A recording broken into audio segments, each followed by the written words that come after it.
Владимир Путин в своем послании затронул ряд других тем, в том числе это вопросы материнского капитала, образования, а также развития транспорта. Подробнее Анна Пшенникова. Послание президента Российской Федерации Владимира Путина к Федеральному собранию стало главным политическим событием уходящей недели. Причем выступление главы государства оказалось одинаково важным как для внутрироссийских политических и экономических механизмов, так и для всего комплекса взаимодействия страны с партнерами на международной арене. Программное выступление главы государства перед обеими палатами Федерального собрания стало первым за 2 года, однако курс, намеченный лидером, стал абсолютно последовательным и логичным продолжением работы, проделанной всеми ветвями власти за прошедший период.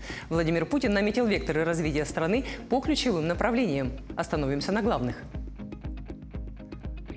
Одной из самых ожидаемых тем послания стала специальная военная операция и, в частности, социальные гарантии для участников СВО. В ходе выступления Владимир Путин предложил создать специальный государственный фонд для адресной помощи ветеранам и семьям погибших военнослужащих, а также предусмотреть социального куратора для каждой семьи. Глава государства подчеркнул, что, несмотря на санкционное давление, российский ВВП по итогам 2022 года снизился всего на 2,1% вопреки прогнозируемым 20-25%. Среди поручений прозвучало увеличение объема финансирования механизмов инфраструктурных бюджетных кредитов.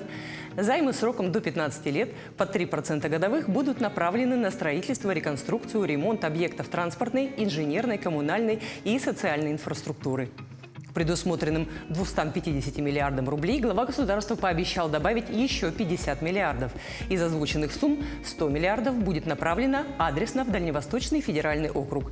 Но эти средства будут носить более узкое целевое назначение – обновление парков общественного транспорта.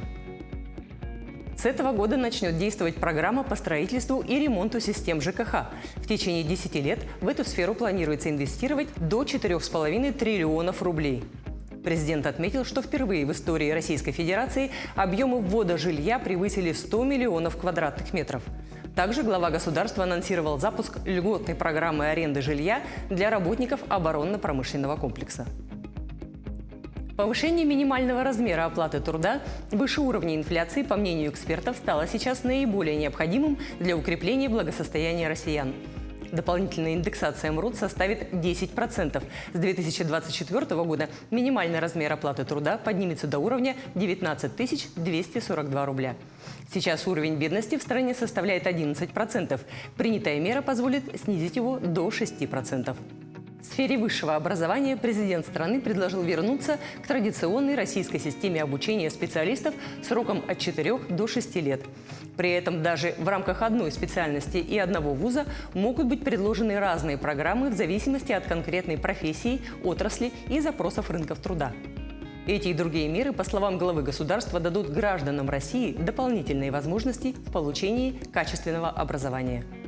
За ближайшие 5 лет в стране будут подготовлены 1 миллион специалистов рабочих профессий.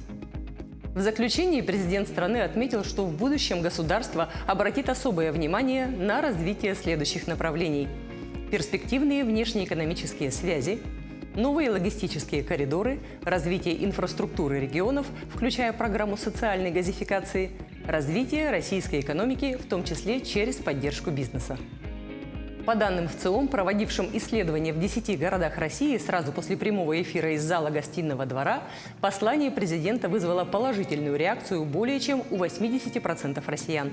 Уровень доверия президенту, согласно данным Всероссийского центра изучения общественного мнения, более 79%.